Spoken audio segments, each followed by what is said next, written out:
Hi everybody, I'm Zilla Blitz and welcome. Today we're going to begin an overview / gameplay video of Bretwalda, which is the new 2 to 4 player strategy / war game from Phalanx. In this game set in 796 AD, you take charge of one of 4 factions and vie for control of England, trying to become Bretwalda, the ultimate ruler of the nation.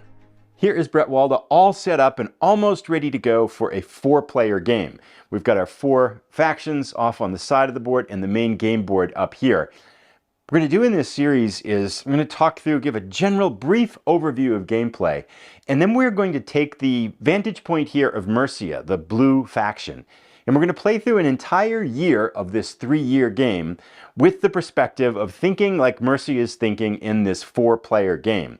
By the time this 2-part video series is done, hopefully we'll have an idea and an understanding and an overview of how gameplay works, and also get a sense for whether this is a game for you, and have seen pretty much all the types of gameplay that are included in Bretwalda.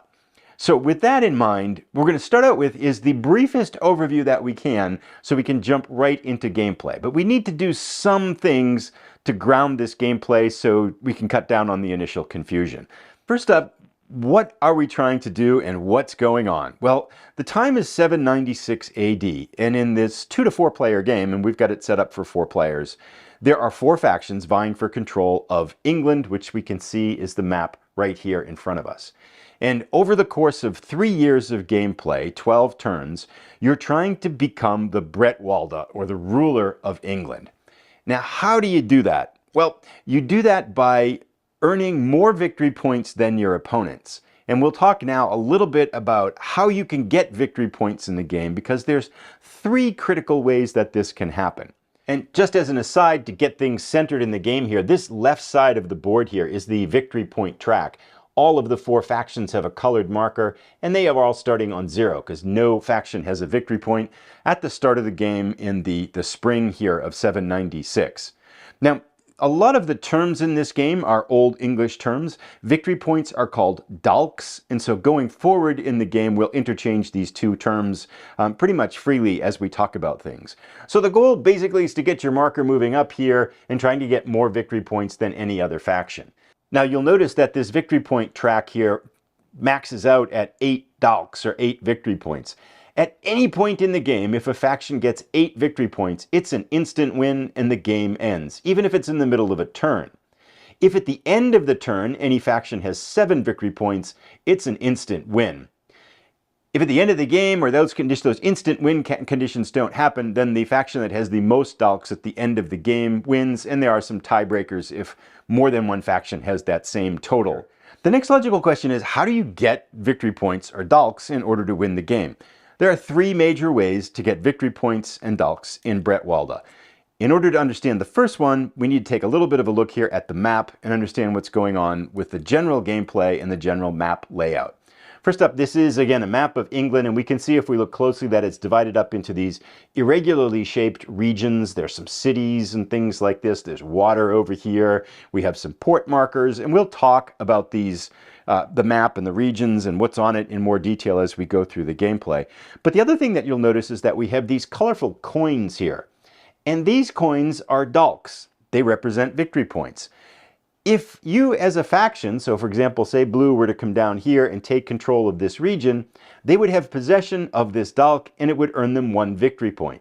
Now these dalks are transitory, so if you lose control of a region and another faction comes in and takes it, you would lose control of that victory point and your score would go down. So these are going to be shifting back and forth as gameplay shifts and as factions take over different lands. But this is the one way you can get dalks in the game, and you can see there's quite a few of them scattered out here. So geographical expansion, because you'll notice that each one of these regions starts the game with only 1 region under their control. Yellow is here, green is way up here, red is over here on the right, and then blue, the nation that we're going to play, the faction we're going to play, Mercia, is right here in the middle. Each one only starts with 1 region, so one of the key elements of gameplay early on is you're trying to expand, take over regions so you can get dalks and victory points and increase your total. That's one way to get dalks. The second way you can get dalks in Bretwalda is through development. You'll notice we have different building types here. Now there are no buildings on the map at the beginning of the game. These are abbeys, these are harbors, these are mead halls, and these are granaries. We'll talk about these in more detail as we go through in the playthrough, but for understanding victory conditions, abbeys are critical. Abbeys represent religious control over England, and we have a number of abbeys that can be built. If you control 3 or more abbeys, so if you have abbeys in regions that you control, and you have 3 or more of them, you get a Dalk. You only get a maximum of 1, so you can see that there's 1 for each faction. So this is another way to get a Dalk in Bretwalda, is to have 3 abbeys in your faction's lands and have control over those abbeys. This also can be a shifting victory point condition. If you lose control of those abbeys or they're destroyed, then you would lose control of that victory point. You'll notice there are 8 more Dalks here. This is the third and final major way to get victory points in the game. These are connected to Chronicles. So let's learn what Chronicles are right now. There are a number of different card decks in Bretwalda. In one deck are what are called Chronicle cards. At the beginning, this is the Chronicle card deck here, and at the beginning of the deck, each faction is given 3 Chronicle cards. They pick 2 and they put 1 back on the bottom of the deck. These Chronicles represent unique achievements that your faction can get.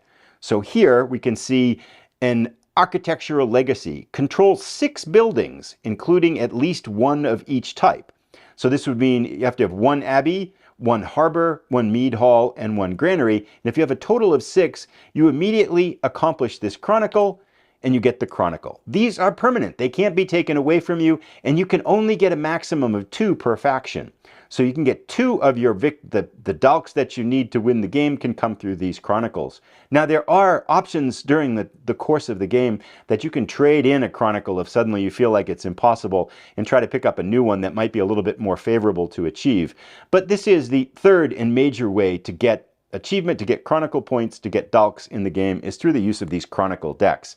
Now I've gone through the other 3 factions except for Mercier, the one that we're going to play, and I've already just made their first 2 decisions. So we can see here for East Anglia, which is the green faction, they've picked an architectural legacy, and then they've picked Preacher of Peace, which is to discard 8 Lordship cards from your hand. Those are the 2 achievements I thought might be easiest for them to achieve early on in the game. So with that, we've covered the 3 major ways that you're trying to get Dalks in Bretwalda. By expanding and covering more ground, and to cover these lands that have Dalks in them, you get victory points. By doing Chronicles, those special achievements, and by building and controlling abbeys, you can get an additional victory point. So let's talk about the general structure and context of gameplay so we understand the flow of how things are going to work in Bretwalda as we begin our playthrough. So Bretwalda is a 3-year game, and each turn is 1 season. So doing the math, 4 seasons, 3 years, it's potentially a 12-turn game, although as we discussed when we talked about victory points, there are potential ways for the game to end early, instantaneously, if a faction accumulates enough of those Dalks before the 12 turns are up. So what we're looking at now, though, in front of us to the right-hand side is the turn track. This turn marker starts down here at the very bottom. The game starts in spring of the first year, goes to summer, winter, fall, and then winter, and then so on as you work your way through all the turns. So this is just a general turn record track. But there's more interesting elements to the turn record track than just that. You'll also notice here that there are 3 cards here in this pile. Likewise, there's 3 in these, 3 up here, and then 3 more way at the top of the map. And each deck of these cards, there are 3 cards in it, they correspond to the season. So this first one here are our 3 spring cards. And each turn in Bretwalda starts with a special season phase. Each of these season phases is different, and they're going to have different characteristics. The spring phase that's going to start the game is the simplest of them, and we'll talk about that as we begin. But basically, in this phase, you can change in one of your Chronicle cards. That's really the only thing. But when you flip this card over, there's going to be a special spring condition that applies to the whole turn. It could be positive, it could be negative, it could be bad weather, it could be all kinds of different elements that happen here. So each game is going to have a different flavor. There are 6 cards of each season in the deck, in the game, and you pick 3 of them, the other 3 aren't in the game. So no 2 games are going to play out in the same way with regard to the influence of these season cards. Now, after spring, we go to summer. The characteristic of summer is Vikings. Then we're going to go to the fall. The biggest characteristic of fall is that you get to control the neutral nations on the map, and we'll talk about that, the neutral units on the map. And then winter, the cold comes in. You can't harvest food, and you've got to feed all your troops. So those are to a simple degree, a very simplified nature of each of the different phases of each of the different seasons, and we'll see those in more detail as we start to look at gameplay. So that's the general structure of gameplay, but before we leave this conversation, let's talk about the general structure of a turn. To do that, we want to call attention to two things. One is the sequence of play, which has each turn, each season in the game has these 3 steps to it. We talked about the season phase, and we'll see those in more detail as we start to play. But the major structure of a turn is what's called this action phase. In the action phase, in turn, a faction's going to take an action, then it's going to go to the next faction. Each faction's going to take 1 action, then you're going to cycle through that again. So each faction will take 2 actions, a total of 8 actions among all the 4 factions over the course of a turn. And then you're going to go to the priority phase, which is basically a cleanup phase that gets you ready to jump up to the next season. We'll see these all in more detail as we go through, but it's helpful to understand what actions a faction can take as they're being involved in gameplay. And over here we can see actually that it's not super complicated. There are only 4 different actions that a faction can take when they choose to take an action. They can do a development action, which is basically building buildings and increasing the capacity of your faction. You can do a collection action, where you're going to pick up the gold that's in your regions, that's your income that you're generating, and then the food that you've generated in your factions, in the regions you control. This third action is really a recruitment action. And the recruitment action basically allows you to bring more troops into your faction's armies. And lastly, the movement action. The movement is where you're going to move your units around the map and have combat. Now, in a particular turn, you're going to do 2 of these actions. You cannot do the same action twice. So playing as Mercia in the spring of the first year, we can't do development twice. If we do development in the first action, when it comes around to us again, we have to pick from one of these other 3 actions. And that's the general structure of a game turn and the general structure of play. We're pretty much ready now to jump in and to start playing, but before we do that, let's just take a quick look at the map and take a look at the units and the general nature of gameplay in terms of what we're looking at. So here's a bird's eye view of England, and we've got a lot of units on here, but what exactly are we looking at? We've talked about the home regions for each of the 4 factions, and we can see they've got some units here, but the question I'd have is like, what are these units doing? And then what are all these white factions and units doing all over the place? Well, color-wise, it's pretty easy, right? We've got red, we've got green, barely visible at the top, yellow, and then blue, the one that we're going to control down here. Those are pretty clear. Those represent the 4 factions. These beige units here, or white units here, are actually neutral nations. They're independent factions. They come into gameplay in a number of ways, and we'll see them, but basically, if we want to take control of this region, we're going to have to move in and then battle this neutral force here, conquer this neutral force before we can get control of the region. And we'll notice that a lot of the regions have no forces in them. Some have neutral, and then we've only got 1 capital region of each faction. That is where we start the game with. So expanding through the neutrals and through these open regions at the beginning of the game is pretty key. You'll also notice that not all the units are the same, right? We've got different sizes and shapes. So let's learn about the units very briefly before we start into gameplay. So here's a picture of the 5 basic units that are in the core game of Bretwalda. If you have the GameFound crowdfunding one, you'll also have a bishop. I don't have the bishops here, so we're not taking a look at those. Those are the only ones that we don't have here. We're going to start from the left to the right. One other thing about the force pools are they are identical in the game. So yellow, red, blue, and green, each of the 4 factions have identical force pools, and you're limited by the number of units you have in your force pool. You can't go beyond that. Starting on the left, we have the weakest units in the game. These are the ceorls. They don't have a lot of capacity early on in the game. As a matter of fact, they can't even move at the beginning of the game unless you increase their capacity to do so by developing your nation through that development action. So these are the weakest units in the game, and we'll see these in more detail as we play. These are kind of, the thanes here are the core infantrymen. These are your stock infantrymen, which are pretty good fighters, and they can move, and they're going to be kind of a core of your army. Then the third unit here, these are the ealdormans. These are very strong. Your strongest military unit outside of your ruler is your ealdorman. You only have 1 of these, so you have to treat it carefully as they are expensive to replace. Now you'll notice I've got two rulers stacked up here. At the start of the game, you're going to pick either a king or a queen, and we'll talk about that as we go forward because I haven't made that decision yet for Mercier. Depending on which one you pick, that one is in the game. And your ruler can die, and if your ruler dies, they can be replaced, so the next time you might pick a queen. But you're going to have one of these two ruler units on the game, and they are quite strong as well. Lastly, each faction has the capacity to build 2 ships because there is ocean-going movement on the outer portion of England in the ocean regions that are surrounding the geographical landmass of England. So those are our 5 units. We'll talk a little bit more in detail as we go through on the playthrough later, but that gives us just a rough idea of what we're looking at in terms of force strength. We talked about the independent neutral units. They have ceorls, thanes, and ealdormans. Those are the only 3 units that they have. Now there's also some black units here too. The Vikings are coming. This will happen in the summertime. We can have Viking raiders show up, and it's a whole mini phase in the beginning of the summer turn. We'll talk more about these when we get here, but just keep in the back of your head that the Vikings are real. The last thing that I think is helpful to know before we can start into gameplay is that the game is also influenced by what are called Lordship Cards. Each faction starts the game with 1 Lordship card. When you participate in a battle, at the end of a battle, you get a Lordship card, and there are ways to buy and gain Lordship cards throughout the course of the turn and throughout gameplay. So one of the key elements, I think, to playing Bretwalda effectively is keeping in mind your Lordship cards, keeping in mind how you can gain them, and then using them well. These are kind of wild cards that really can influence play in a lot of different ways. You'll notice here that they have these white bars that can tell you when you can play them. So this one here, Fate Intervenes, can be played anytime. After a dice roll, choose the face of one of the other rolled dice. So you can play this anytime on anyone's turn, just as you might happen to like it. There's a plunder one here, on your turn. So this would be an action you can take during your turn, but not during anybody else's turn.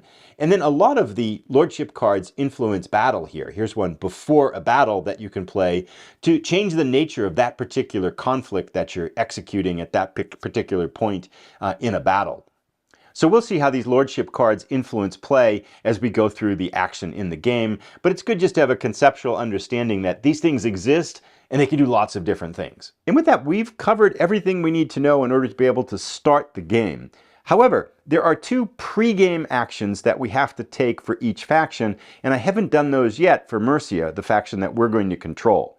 Now, I mentioned very early on that each faction has a mat that controls their different kingdoms, controls the different factions, and has a lot of information about it and is where you track various things. This is the Mercia board right here. In the middle here, we can see where we're going to build some developments, and we'll talk about that as we get forward, and we'll explain all of the details here, so don't worry about that at the moment. The only thing that's really important right now is the ruler. So one of the 2 pre-game actions that we have to take as Mercia is to pick our ruler. We notice again we have the king or the queen icons here, and we haven't done that yet for Mercia, so we have to do that. Now, each faction comes with 3 ruler cards, and you're dealt one of them at the beginning of the game.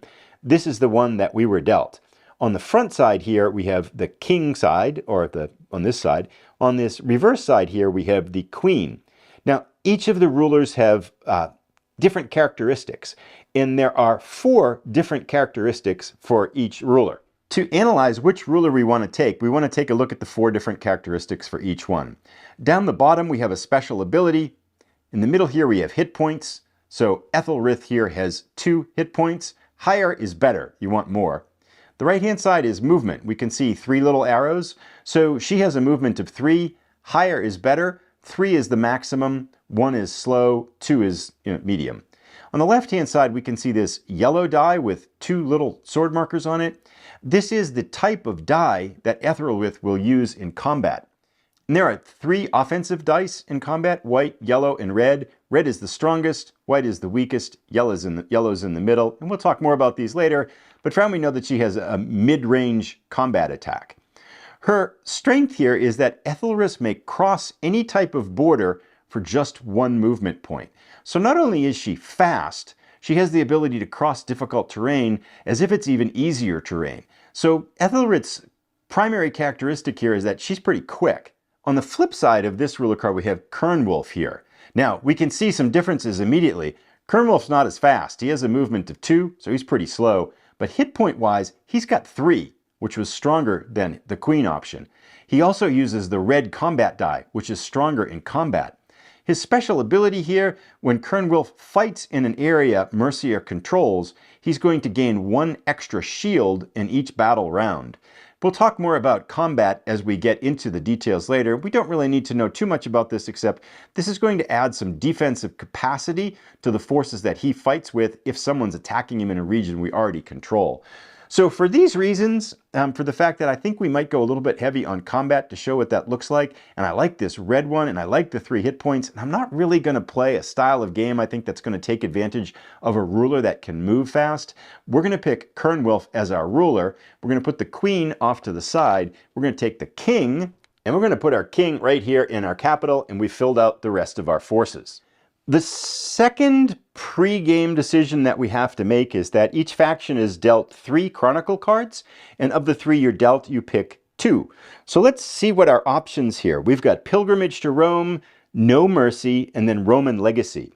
Roman Legacy says, in order for us to get this Chronicle point, we have to control 8 cities. This is expansion, not only into regions, but into regions that have cities in them. But that's a pretty high bar, I think, to get 8 regions with cities, but it feels pretty achievable if we're going to really focus on expansion and combat. So this might work really well to match up with Kernwulf and his combat abilities. So just for the sake of making a decision quickly, we'll take Roman Legacy for one of ours. Now the second 2 that we have to pick from then here are Pilgrimage to Rome or No Mercy. No Mercy says we have to eliminate 4 opposing units in 1 movement action. That could take a while because we don't start with a lot of troops at the beginning. And knocking off 4 is a pretty big battle, or 2 small battles. I feel like this one could be hard. This second one we could pick, though, is Pilgrimage to Rome. So this must be the cost that you have to pay in order to take this trip. You have to pay 8 gold, so discard 8 gold from your supply of gold, and there is coins and currency in the game. We'll show how that works as it goes forward. And then remove an ealdorman, that was our strong unit, and a ship, so we'd have to build a ship and remove it. I don't think either one of these are necessarily very easy. This would be pretty expensive, but we can control it, I think, a little bit more readily than No Mercy. So just for the sake of making a decision, and we really don't know what we're doing, let's pick a Pilgrimage to Rome. It sounds pretty cool too, especially because we got Roman Legacy, so we've got kind of a Roman theme here. So we're going to pick these 2 for our Chronicle cards, with the understanding that next spring, if we don't really like this one anymore, we can probably swap it out. And with that we've set everything up, and it's time for us to start playing. But who goes first? Who goes first in Bretwalda is actually an interesting dynamic and an interesting element of gameplay. We'll see more how this works as we get into the second turn. But for the first turn, we're just randomly deciding it, and I picked Northumbria, the nation up here in yellow, to go first. To signify that, Northumbria gets the pretender symbol. So they are the pretender. That means they are the one who's claiming to be Bretwalda, the strongest faction in the land at this point in time. And again, I've just randomly decided this for the first turn. Now, the other thing that Northumbria, as the Bretwalda, decides is which direction gameplay is going to go. Is it going to go counterclockwise, or is it going to go clockwise? We're going to say Northumbria, just for the sake of simplicity and moving this along, decides to move it clockwise. That means we're going to go from Northumbria down here to Wessex, over to us as Mercia, and lastly, we'll finish with East Anglia for the first turn. And with that, we're ready to start gameplay. Northumbria is going to start. It's the first turn, so we know we're going to start with the season phase in spring. Now, spring allows you to change a Chronicle card in your hand, but that doesn't happen in the first turn because it's incorporated into the setup where you get 3 and you discard 1. So all that's left for us to do is to flip over this spring card and see what effect is going to be in play for this first turn. Red Spring.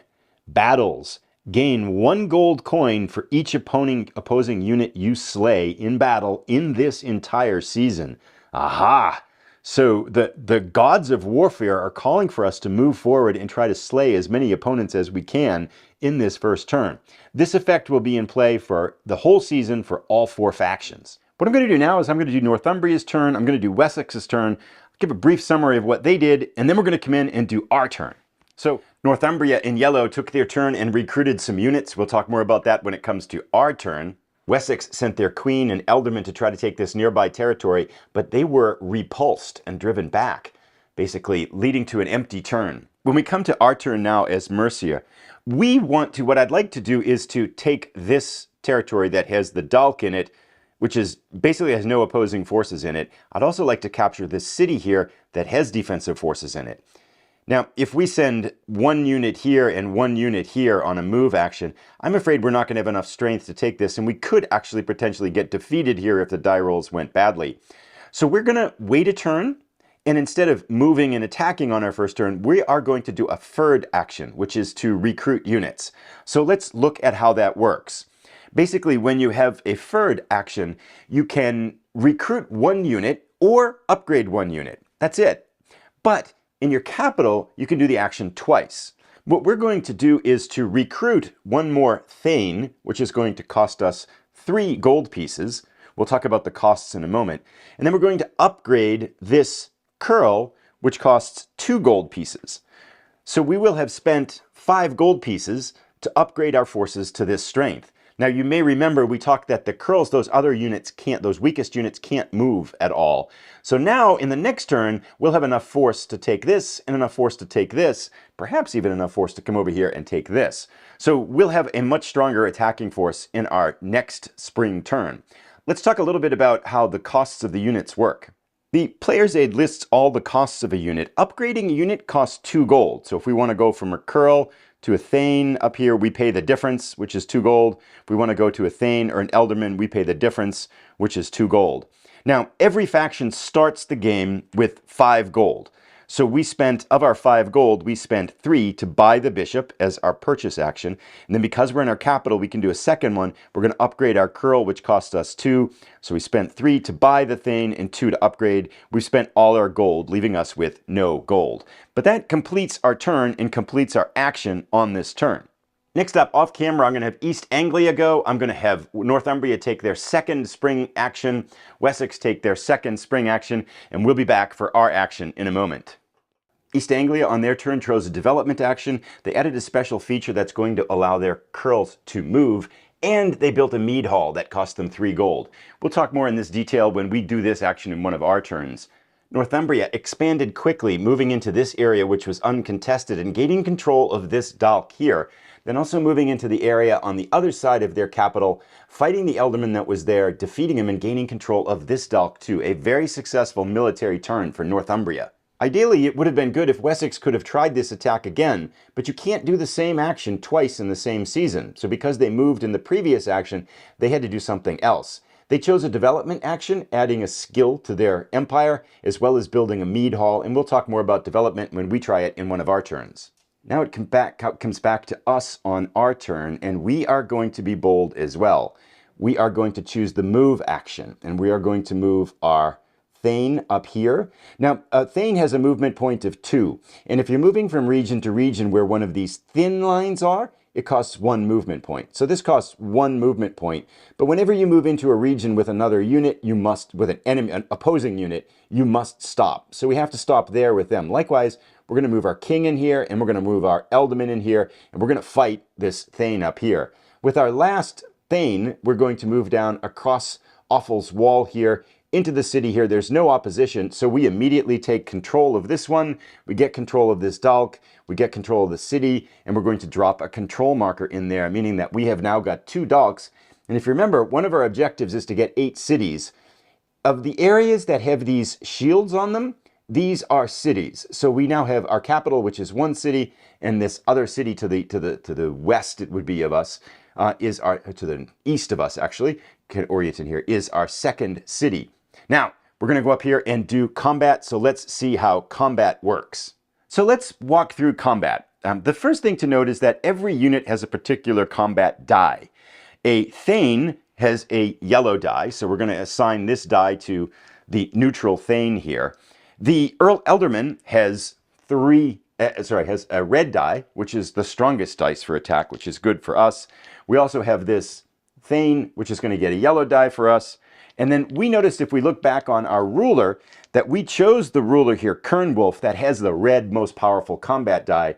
So we have an extra red die. Now, whenever you're attacking a city, there's also, that has any place that has this shield on it, they get a gray die, which is a defensive die. It has a lot of these shield markers on them, which is going to make it harder to damage the unit.